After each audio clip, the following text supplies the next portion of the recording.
we want 1 can of coconut milk. This is about a 2-cup can. Put the coconut milk in on top of your potatoes, sweet potatoes, or yams, you see. But normally sweet potatoes would be used in Kenya. And to that, we're going to add a bit of brown sugar. And the recipe that was given me by, this is from a student at the University of Washington, is this. Put the potatoes in the pan, add some coconut milk, add some brown sugar, and then add some cardamom, and then cook it until it's done. I swear to God, that's a recipe. So I'm adding about a tablespoon of brown sugar. And cardamom, you know, is a very rare and expensive spice.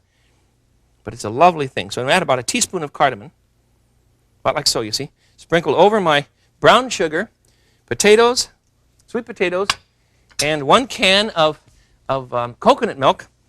And we're going to let that simmer until it absorbs the moisture. And if you let this go long enough, the sugar in the coconut milk will caramelize. You see the difference in color? Let me serve that for you. I'll get this one on the stove. It's very, very good. It's the kind of thing that'll drive your kids up the wall because it's so very rich. Oh, I don't see the right lid. We'll use this one. So very rich. Okay. Here's a third dish from Africa, in this case from the nation of Kenya, to go with our Biafran couscous. If you are from Africa or have people from Africa and you're wondering why I'm mixing up so many cuisines, it's because I'm trying to make a point about cultures. That's why.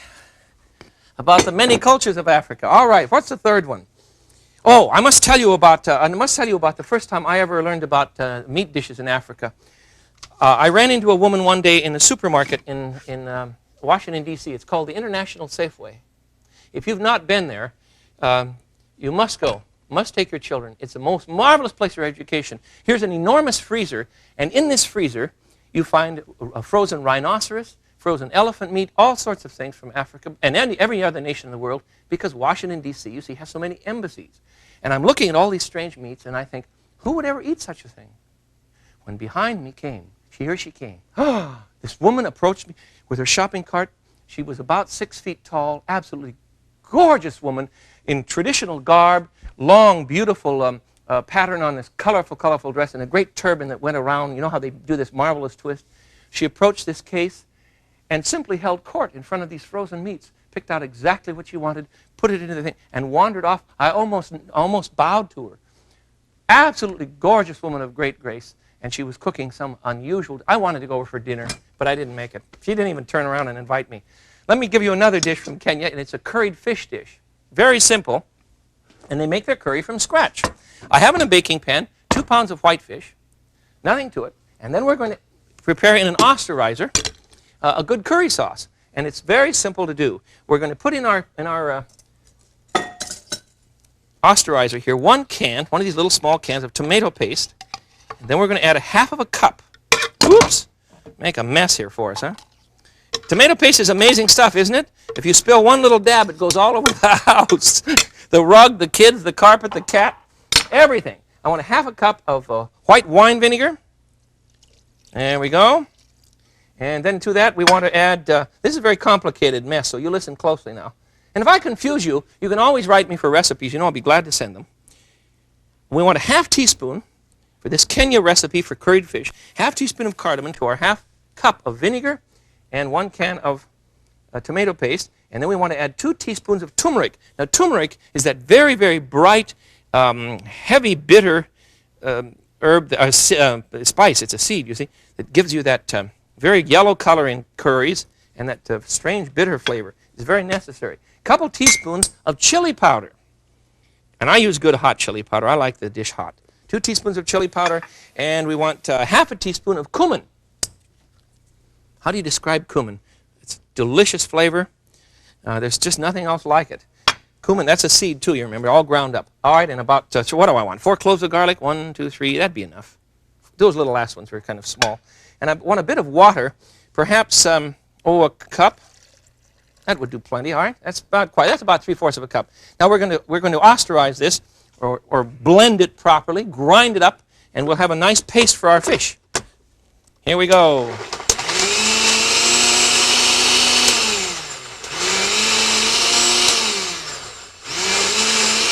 There we are. Now what I want you to do is to simmer this for 20 minutes in a saucepan on your stove. I'm not going to bother to do that today because I simply don't have time to have you stand here and watch me simmer sauce and babble about Africa, though we could do it. We'd have no trouble doing it. You know that. But I'm going to pretend now that we've finished preparing our curry sauce and we've simmered it for 20 minutes lightly. Be careful, put a lid on this because it'll bloop all over the kitchen. You know what a bloop is? You know, every time it goes bloop, it lands all over the place. Be careful. Put a lid on it. Simmer it very carefully or it'll burn on you. And we're going to put some onions, sauteed onions, on the top of our fish. What is that? Oh, about 3 onions, huh? About 3 onions on top of our fish. There we are. And to that, then we will add our curry paste, our curry sauce. Just pour it right over the top. There we are. Isn't this fun? And I don't really make this curry paste the same twice.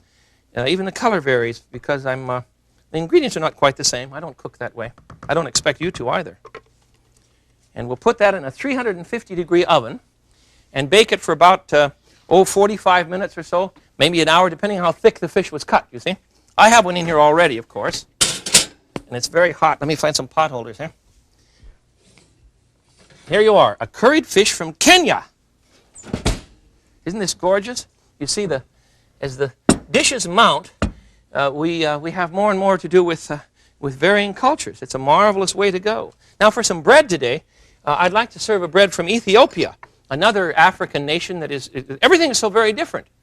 It's amazing, just absolutely amazing. And the bread is made traditionally very flat. It looks very much like a tortilla. And you know what I've done? You're right. I really didn't have the time to roll out Ethiopian bread today. As a matter of fact, I don't even know how to make it properly. So I went to the supermarket, and I'm buying wheat tortillas, not flour tortillas, and I'm going to use those with the meal in the place of Ethiopian bread. They'll do just fine. Just pop them in a frying pan for just a moment. Remember, no oil or anything, and warm them up, and then serve them hot in a big stack for your African dinner. Great fun. Let's find some more things here. We've got all kinds of other things to eat. I've got some dishes that I simply want to show you. And I'm not going to give you recipes because I'm still trying to figure out the recipe. The other day when I was shopping for this, for our session today, I ran across a gentleman from Nigeria in a market. There's a market here in town that sells African food products. And I've not tasted any of them. I'm going to taste them now with you. I've cooked them up and we'll see what we have. For instance, there is a product. Let me show you what it looks like. In Africa, this is from Nigeria, they make a product out of the yam, out of a yam, you see. You know what a yam is. And they grind it down. They dry it and they grind it down to a flour. Look at how fine that is. And it's called a fufu. You see, a yam fufu. They also make it out of plantains or very much like a banana. And when you cook this up, you cook it up just as you would a mashed potato or something, instant mashed potato, you see. And you wind up with something that is, well, just the color alone is shocking. Look at this. Look at the color, you see. That's strange. It looks like a beef gravy gone astray, doesn't it? I've not tried it yet. But this is a yam fufu, and it's served as a starch product alongside of your meats and stews and things. Let's try it right now. This has gotten a little cold. It's a little gelatinous, a little more so than I thought it would be. Let me try it.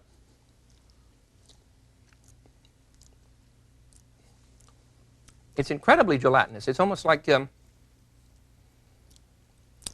I can't describe this. It's almost like eating an applet or a cutlet. Have you ever eaten those? It's an old Turkish gelatin candy. The flavor is different. I think it's like a Greek olive. You have to get used to it. But it's not bad. So there's a yam fufu from Nigeria. Then we have from Nigeria a stew that I have made very much like the Biafran couscous, but this one was made with pork. You can see the big chunks of pork in here. Fresh tomatoes. I just threw them in. Pork, fresh tomatoes, and dried shrimp. And the dried shrimp comes in a well, you can buy this in Chinese markets or you can buy it in African markets. And the shrimp looks very small. They're very salty, and they're very sharp in flavor. You have to be careful. As a matter of fact, the first time your children eat these, if you tell them it's regular shrimp, they'll tell you that they've been too surprised by that and it isn't what they expected. It's very strange. But you cook the tomato. I threw in a little white wine too, though. You'd probably just use a nice broth in Nigeria. Cook the tomato, the pork, and the shrimp together, and then you add something called egusi. And I don't know how to describe this to you except that it's ground melon seeds. It's a melon seed product that is ground up and it's used for a thickener. You see, and it's very rich. It's very oily and very rich, and it's used as a thickener in the stew. I'm just going to throw this right in here. Just add a little more. And we cook this down for a while. It's a very good dish. I enjoy this. But it does have a strange, strange flavor because of the combination of tomato and the pork and the shrimp all together, and then the richness, the oiliness of these beautiful seeds. There it is. Doesn't look very colorful. I really should put a leaf of some sort on parsley or celery or something alongside of this, shouldn't I, huh? Let's see where I can put this one now for our African feast here. It's getting rather involved.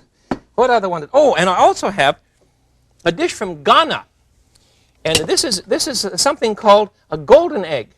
And it's a very elegant fruit. And they come in a tin. See how beautiful they are? It's a cross between, I don't know how many fruits. I've tried to figure out a definition for it in terms of a blending of flavors, and I'm stuck. I just can't tell you. It's sweet, it is very pleasant, but it has a much more vegetable-y flavor than most fruits do. You know what I mean? And it would be an interesting side dish. You can also buy those in a tin. Another thing that you will find in the African market, I don't expect you to go out and buy all these things. The dishes I wanted you to cook today are the Biafran couscous, the farina, the sweet potatoes with coconut milk. And coconut milk you can find in most supermarkets or in most Oriental groceries. And certainly any fancy deli would have coconut milk. And you're all set to do the first recipes that I gave you today. These last ones are what I call creative cultural addenda. And here's one more. This is a red palm oil. It isn't hot.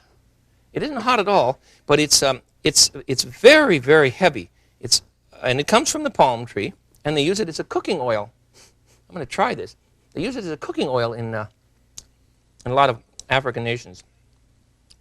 It has a rather strange taste for me. It's very heavy flavor. It isn't light like a peanut oil or even as an olive oil. And you get used to that flavor. You see, certain flavors become terribly important to our history because when we taste that, we remember something good. That's one of the reasons why we come to table and why we cook so diligently for one another. And in Africa, a lot of these dishes, as a matter of fact, most of the dishes, in the more traditional tribes, a lot of tribes that have simply refused to become modern because they know it isn't worth it. They know that when you become as complex and as messed up as some of our Western cultures, they know that they're going to lose a lot of terribly important values. So they prefer the traditional ways. And one of those traditional ways is to eat from a common pot. And when you eat from a common pot, you remember who you are because you're a member of the tribe, you're a member of the family, you belong with everyone else. That's what the common pot means. It's not an individual TV tray. That's privatude. I think that's perversion. So from a common pot today, we can eat candied yams in coconut milk from, good Lord, where are they from? Nigeria. No, they're from Kenya. We can eat pork and shrimp from Nigeria, couscous from Biafra, a baked curried fish. Isn't that gorgeous? A baked curried fish dish from Nigeria. Ghana gives us golden eggs, yam fufu, Ethiopian bread, and we can have a field day as we celebrate African history in our own kitchen with your own children. And it's eaten thusly. I'm glad we could be together. This is the Frugal Gourmet. Until I see you again, I bid you peace. Bye-bye.